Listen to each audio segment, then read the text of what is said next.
Hey guys, welcome to Fearless Cooking, and thanks for joining me. You know, it's when you get all focused on health and stuff like I spend so much time trying to do, it's like sometimes you can miss the sweet stuff. And anybody that knows me knows that I had like, oh man, it was like an untamable sweet tooth. Okay. Dessert for me, and this sounds like an exaggeration, but it's not. Dessert for me used to be probably a third of a half a gallon of ice cream and maybe 4 cookies. Wow. I mean, I would eat a box of Girl Scout cookies like a snack. Mm-hmm. The longest that a carton of Bluebell would last would be maybe 3 days. So it's like, it probably is not a surprise that I was pre-diabetic. And the ironic thing was I wasn't like morbidly obese. Okay, I was probably 25 pounds overweight. But there's a calculation that they do to look at your pre-diabetes category, and they want it it's a thing of your triglycerides divided by LDL, all right? And if it's like 3 to 1, that's kind of problematic. Mine was 6 to 1. So I was in a pretty bad state when I first got introduced to paleo. And the first thing I did was I quit eating ice cream, like completely. So what I've done over time is to try and figure out, okay, and as I made these big changes, what was dessert to me changed. Mm-hmm. So what we're going to show today is something that I'll do. How often do we do like a mud cake? Maybe every 2 or 3 months? Probably, yeah. Yeah. I mean, yeah, not that often. It's a special treat. Yeah. And then I'm going to go through a couple of other things that we do on a fairly regular basis that I feel like I can kind of indulge in without a lot of guilt around it, and without having to pay a big consequence. Yeah. So what we're going to do today, the mud cake, that I took somebody's recipe and kind of tweaked it and massaged it. And so we've had more mud cakes in the last 10 days than we probably had in the last 6 months. We're going to have to wait another 6 months. Yes, the next month. Exactly. So I've got some baking powder out here. We're going to use a 1/4 teaspoon of that. I'm going to take a couple of tablespoons of this coconut oil. This is a 1.5 tablespoons of cassava flour. This is like a fat teaspoon of cocoa powder. This is just some kind of large flake coconut. They call it coconut smiles, and it's what I like about it is there's no preservatives or anything in it. It's just like dried coconut. This is a teaspoon of vanilla extract. And then this is a tablespoon of maple syrup. Now that's all the sugar that's going in this, with the exception, it's going to have chocolate discs, and these are like 70% cacao. So there is some sugar in these. I'm going to put 4 frozen cherries in there. I'm going to pull a couple, probably some fat tablespoons, about 2 tablespoons of almond butter. I'll put a little bit of coconut milk in it after we're done. I've got an egg here. I think I've got all my, and I'm going to put a pinch of salt in it. Okay. So I've got that here. All right, so we're going to assemble this stuff. And I'll kind of pause to kind of let people catch up. But, this one is going to be a fairly short session. But I also want to talk a little bit about kind of a concept I've been noodling here recently with all this COVID stuff. So anyway, I'm going to put the egg in there. So you just dump the egg in. You don't have to worry about beating it. We're going to do all that at the end. Let's put we'll put the cassava flour. And, you could use almond flour. You could use coconut flour. With those, you're just going to have to play with it, because what you're going to have to figure out is like moisture levels. Mm-hmm. What has kind of convinced me that I like cassava flour is that it's about a 1-to-1 substitute with regular flour. Mm. So, and it's like, even with this stuff, I try to be kind of conservative with it because it's still a carb. Yeah. And that's more of what I'm going to talk about in a minute with the carbs and kind So of. that, remind me how much? That was a tablespoon and a half. Okay. Okay, so not that much. No, Although no. this is The original recipe called for 3, but then I added the cocoa powder to it. And the first time we did it with 3, it was just way too dry. Yeah. All right, so this is the teaspoon of the cocoa powder, and you could also use cacao. Why were you adding the cocoa powder? What was it that made you decide that should be in? But because the original recipe called for some kind of a concoction that was like some kind of a chocolate almond butter. Oh. Okay. And I just have regular almond butter, which is, I don't like stuff like that that's kind of some gimmicky combination. Yeah, it's been pre-mixed. Yeah, I'll figure that. I'll do that one on my own. So I'm going to put 2 tablespoons of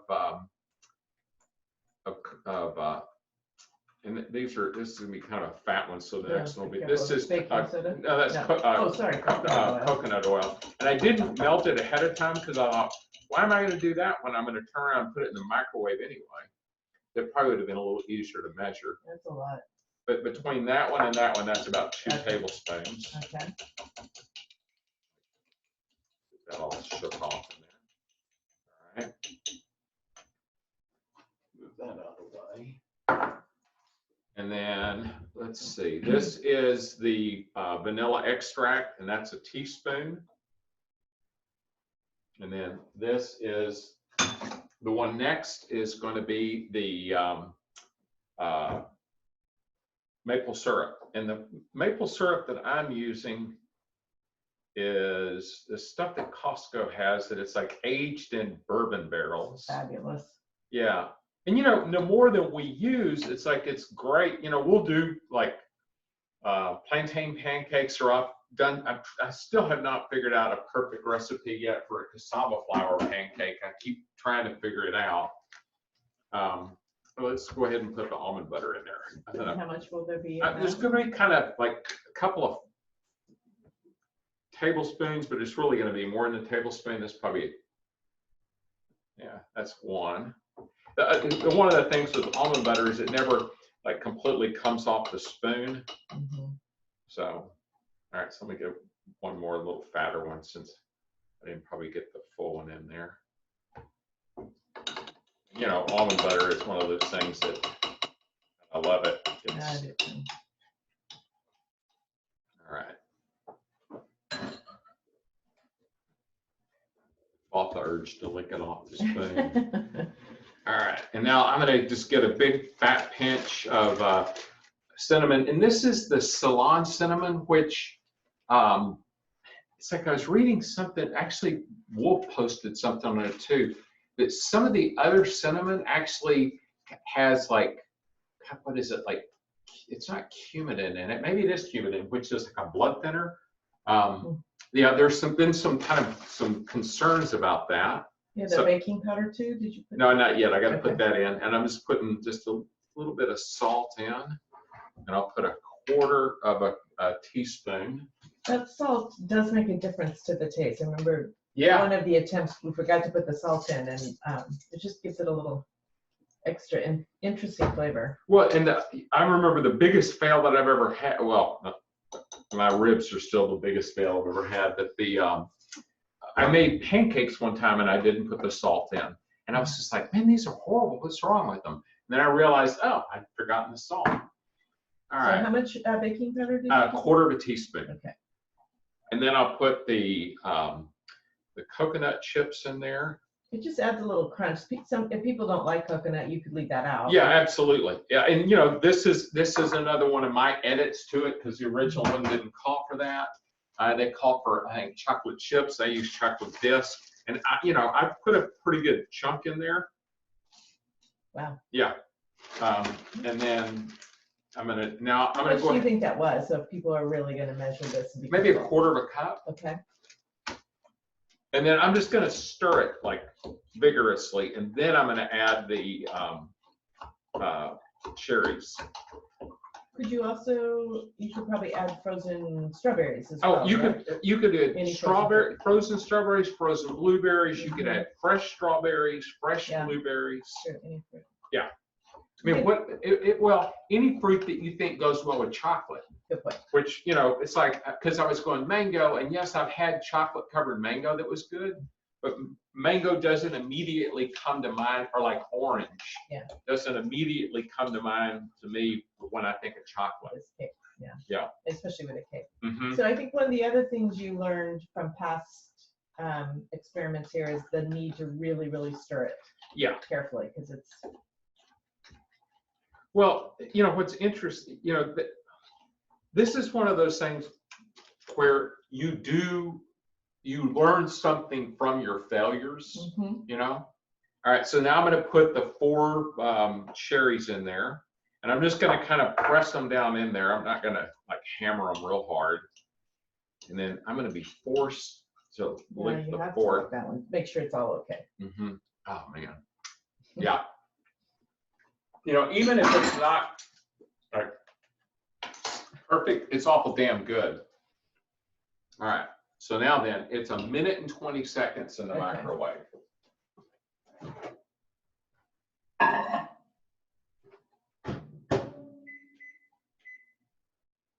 Okay, now what I'm going to do,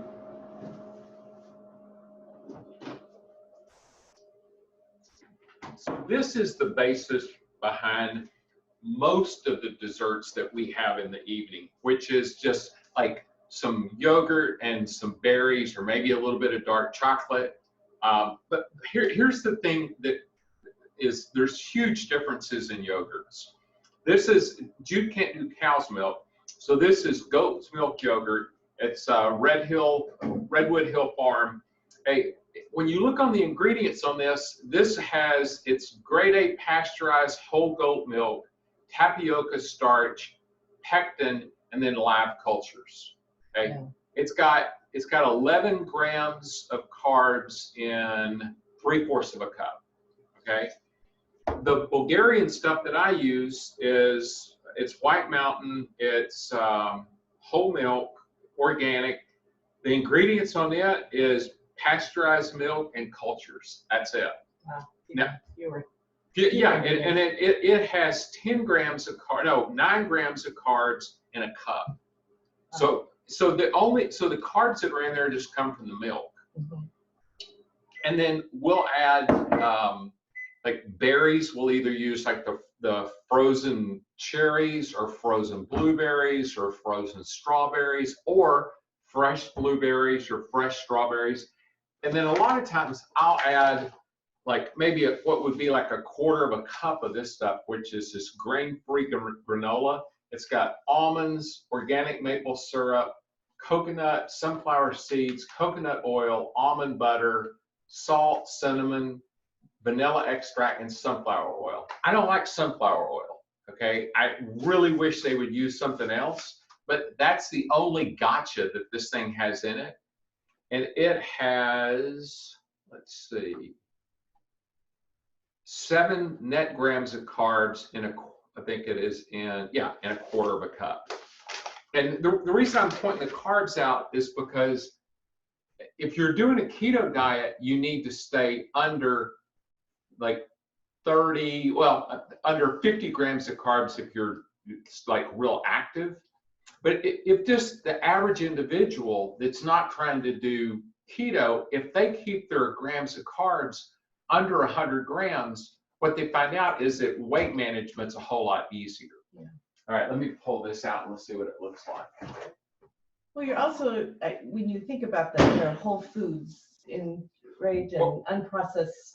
Well, and that's kind of where I'm trying to get to, is that if you just eat whole foods, right? So you think about this, if you have a sweet potato or a baked potato, if you like toss it with, like if you cut it up and you toss it with extra virgin olive oil and put it in the oven, then you can eat a little bit of that. Now, if you put butter all over it and sour cream and bacon bits, and you tear up a whole potato without even thinking about it.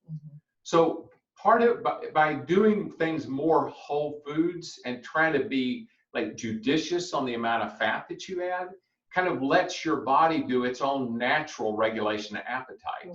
You know, because you're not like, if somebody puts a bowl of sugar out there, and maybe you can do a half a teaspoon, but you're not going to sit there and power through a bowl of sugar. But you add fat and like, you know, flour and everything else to it, and it's like, man, a bowl of sugar's gone in no time. All right. All right. I think you already got them out. I've got it all out. Now let me just. No, it's heavenly. It's oh man, that's just wrong. So talk about why the coconut milk on top. Because I like it. It's kind of like the ice. It's almost like ice cream. It is, and it's you know, it adds that little bit of fat. Yeah. You know, and so here's the deal with this dessert. From a sugar standpoint, this thing is really, it's a low sugar dessert. Right. It is energy dense, right? In other words, you look at almond butter, 2 tablespoons of almond butter, I think is like 210 calories. And I'm not worried so much about the calories, but what I realize is it's just real energy dense. Same thing with the coconut milk, because it's pretty much all fat. Yeah. Oh, you don't think I'm looking at the camera? You're right. Me instead of the camera. So, you know, I'm not trying to say don't ever do anything that's indulgent. My point is, be thoughtful around it, and be like, when you're going to enjoy something, man, just absolutely dig into it. But don't make it like a day-to-day thing. Yeah. You know, with this, it's like